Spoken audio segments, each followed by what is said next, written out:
just a little precursor to this video. I'm talking about something that meant something to me, and I'm going to show you all my watches.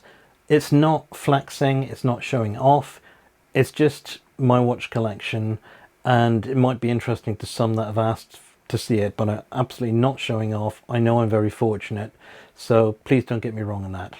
On to the video. So in today's video, I'm going to talk about watch acquisition syndrome. It's kind of like gear acquisition syndrome, where you just keep acquiring more and more watches. And I've been collecting for over 28 years, so the collection's exceeded 120 now, and I think it's time to back off a bit. So because I've been so focused on it, I think I was kind of getting a little bit crazy about it. So I've gone through a little bit of a detox, which I thought I'd share with you, along with the state of my collection. So today I'm going to talk about, you'll excuse me while I look at my notes, kind of the problem that I was going through. You might have the same sort of thing going on.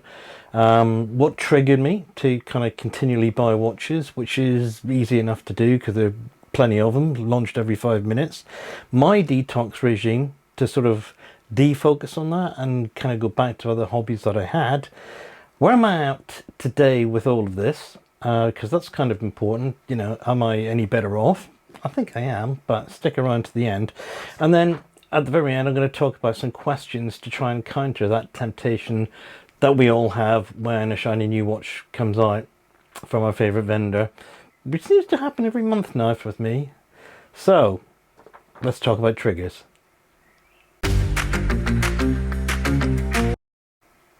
So what was the problem? Well, I have a lot of watches. They're very nice. I don't have an infinite amount of money, and it's a bit of a nuisance for all of us, I guess. And so every time I kind of saw a deal or a great looking watch, I thought, do you know what? I really fancy that. What can I sell and get, or shall I just get another one? Which when I was being so focused on watches wasn't a great idea. And being focused because I do find it really fascinating. I enjoy it. It's a brilliant hobby. There's lots of beautiful watches out there. It's kind of man jewelry, if you will, to a large extent. I always admire the ingenuity and the engineering skill that goes into all of these as well. It's not easy to put watches together, and I think the design also appeals to me as well. So the problem was I got triggered, and the triggers were really obvious, and let's talk a little bit about that.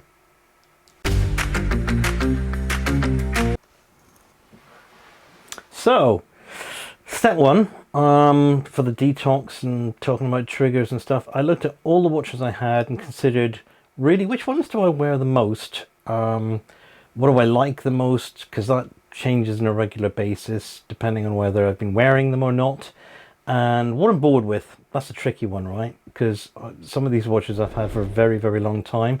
It might be 10 years, it might be 20 years, or somewhere in between. So you're bound to get bored with them at one part of your collecting life or not. So I put them into piles and analysed them, and I think I came away none the wiser, apart from the fact that I really understood which ones I was bored with and I don't really want anymore and I need to do something with.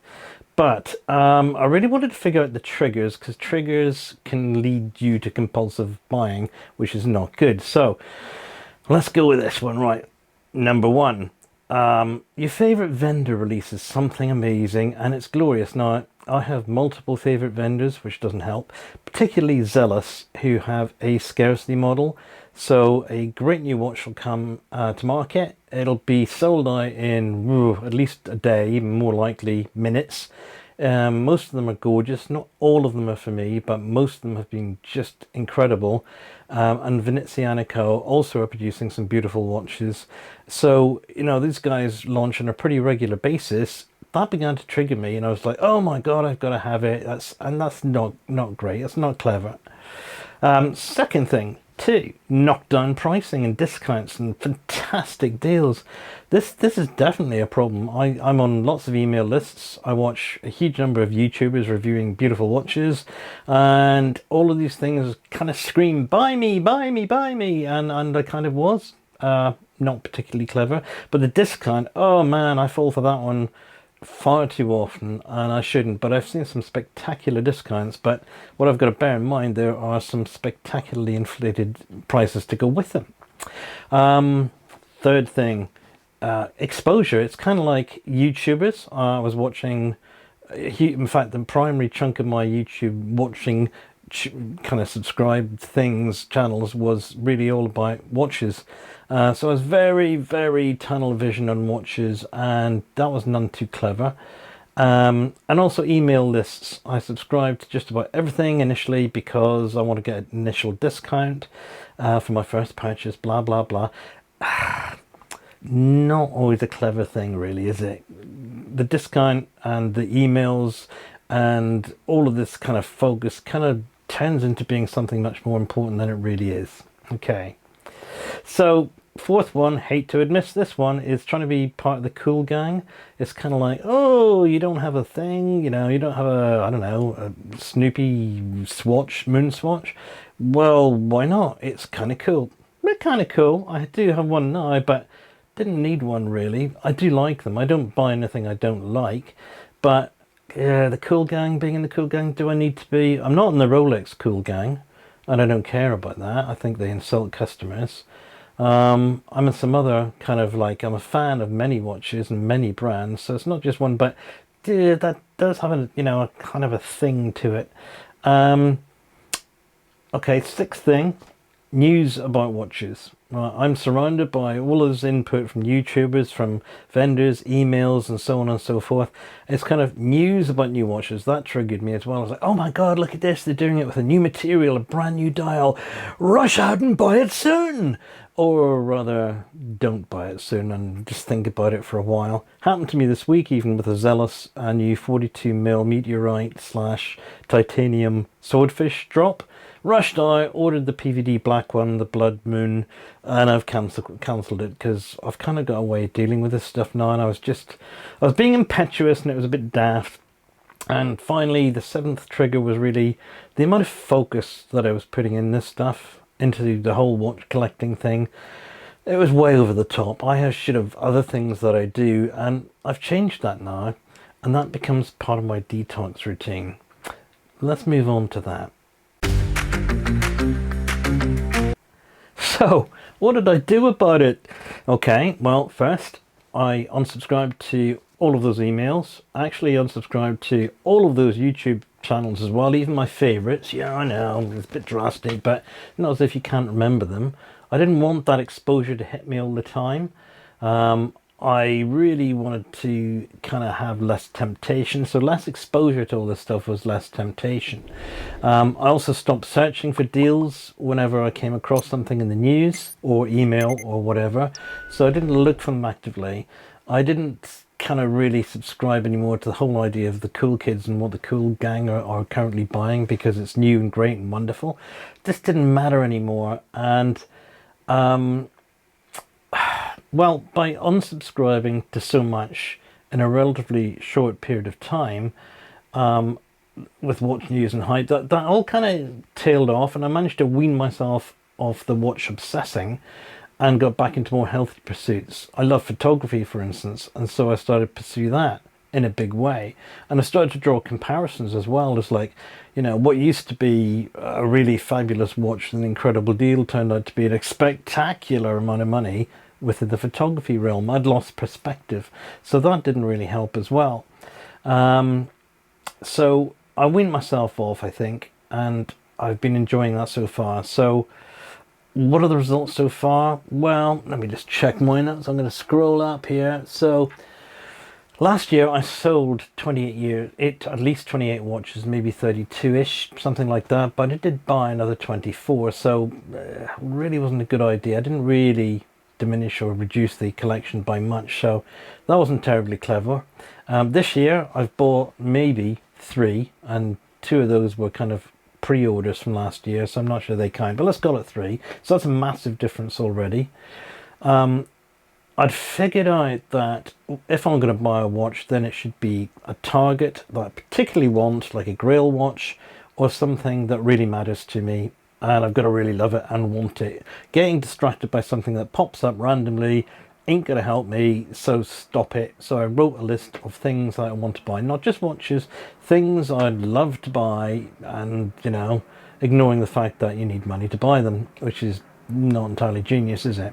So that was a good thing. So I figured I just really just should narrow this down. If I'm going to buy anything, let's have a list and get a little bit more strategic about it, and let's try to buy an awful lot less, because why would I need more watches? Why don't I enjoy and use the watches that I've got more and just admire them from the other new stuff from a distance? You don't have to buy it. You can admire it and go, yeah, that's cool. Yeah, that's great.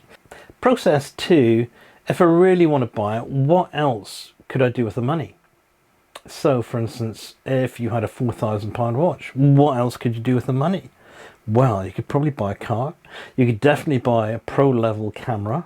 You could buy lenses for a camera. You could have a really exciting adventure and go and travel maybe India or somewhere in Southeast Asia if you fancied that. So there's actually quite a lot of other things to do with the money apart from lash it on all in watches. So kind of now challenging that and looking at what would be fun, what would help build memories rather than just watch collections, and what would I get more joy out of apart from watches if I was to spend the same amount of money. It's a good challenge and it's worth looking at that. So looking at what else you could buy with that money, that was quite painful and I didn't enjoy that, but it was a real honest thing to do with yourself. Going to spend the money, what's it going to do to enhance your life? How does it make you happy? So planning and budgeting what I wanted and what I was going to buy and so forth really made a difference and helped me back it off the spending and off even just looking at the watches. And now I'm I'm happy to start dabbling again and kind of join in looking at what's coming up, because I've got a different perspective on it. I put a lot of the watches I wear in a box as well. Here's another little thing that might be worth trying. I put a chunk of watches in a box and put them away, and I kind of didn't think about them for a month, and I wore everything else. And then I did the same. I kind of rotated big chunks of watches and put them in my main watch kind of cabinet behind me, so I saw them. Whatever I saw, I wore more. But and it was kind of like, if I put stuff away and they didn't really matter, do I really want to keep them? Do they go in the board pile or what? So it's rediscovering what you already have and enjoying those more. Rather than just kind of getting all shiny new object. I am the watch from a magpie after all. Magpies like shiny objects. That's the problem, and that's why the channel's named that. Is really kind of look at what you've got, enjoy what you've got. So I've now relegated quite a few to sell. Some of that's going to be really tricky, right? Because people don't have a lot of money right now. eBay's changed and is more difficult to sell anything on. So, and forums are probably a good option on Facebook. So I'm going to pursue that. And what would my ultimate objective be? Do you know what? I'd like to get down, first step, to 42 watches. Only have that cabinet behind me filled, and that's it. Ultimately, I'd like to get back to 12 watches, which would be incredibly difficult. But it's not impossible. And it's still greedy. And I agree, yes it is. That's a lot. I'm kind of really lucky to have this many beautiful watches, and I'm spoilt, and I'm very fortunate to be in that position of having those watches and being able to kind of do this sort of thing now. But now I've got a different perspective on the whole thing. Where am I today? Well, I think it is possible to have too many watches, because they'll get very little wear time, and they might be, you know, I guess if you're keeping them on their investments, which watches truly aren't unless they're super duper expensive, you know, you can't have too many. If you don't wear them, then what's the point? You know, keeping them as art on a wall, maybe, but, you know, wearing them's the point of the thing. And I enjoy resting some and wearing others and switching them about. That's quite a good thing. So I started doing that a lot. I want to get, as I say, down to, you know, 42 watches initially from 120 something, and then ultimately down to the 12 core watches. I know my favorites are. I have multiple Grail watches. Do I have one more Grail watch sitting there? I do. It's a Rolex Explorer 2, the 226570, and it's a ridiculous amount of money. It really is, you know, and You could definitely buy a car, put a deposit down on a flat. There's a million other things you could do with the money. And frankly, I don't think I'll be buying that for two reasons. One is my dealer phoned me up at Christmas and said, hey, do you want to kind of come and get it? We've got it in the showroom for you. And they wanted me to turn up in 3 days when I wasn't here. And secondly, that's a big chunk of cash. I can do other much more exciting things and better things with 10k.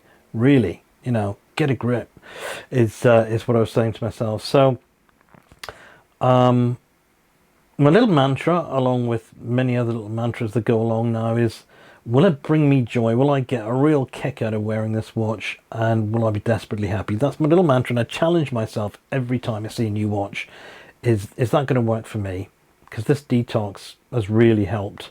And I'm sure there's a few of you out there that have exactly the same sort of feelings. It takes a while to admit it for me. I was so caught up in it. But there you go. So the questions, let's talk about that. If you're tempted, let's ask the following questions. Sorry, got to look at my notes for this one. Ask yourself, why am I even thinking about this? Like, really? Can I afford it? What's wrong with my other watches? Is it like any of my other watches? Am I just getting excited because there's a deal, or I'll never be able to buy this watch again because they won't be available, blah, blah, blah. And, if you can afford it, is this just spare cash lying around, or is there something better you can do with that money that you would probably get more joy out of? So, that's a pretty tough call to actually ask yourself. Next question I would say is it on the want list? Do you have a want list?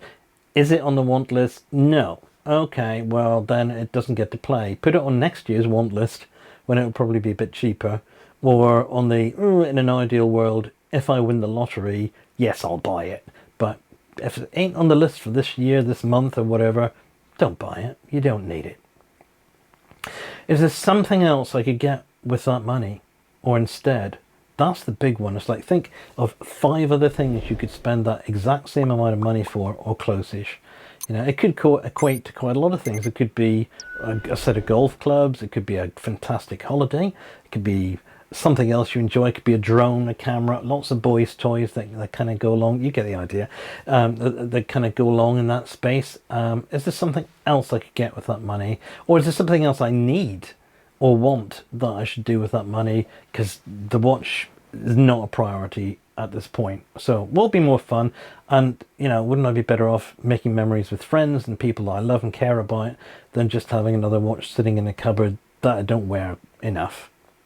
So would it bring me joy? Those are the sort of questions that I now ask myself. So I've calmed down, and I'm kind of always going to this, my tin of denial, which my wife kindly bought me in, receipts for money I used to have, which have turned into watches now.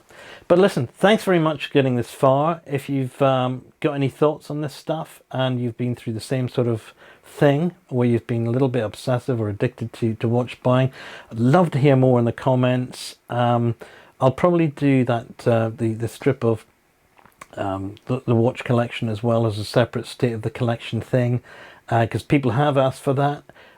In no way is that a flex or showing off. It's just showing, really, you can't have too many watches. And even though I love them all, I bought them because I liked them. You see there's a massive difference in brands and prices and all that. It wasn't about the price, it was about whether I liked the watch. And that's the key thing. They're not investments. Thank you for watching this far. Have a good day. See you again soon. I've got plenty of other new videos planned, and I'll be back at you soon. Take care. Bye.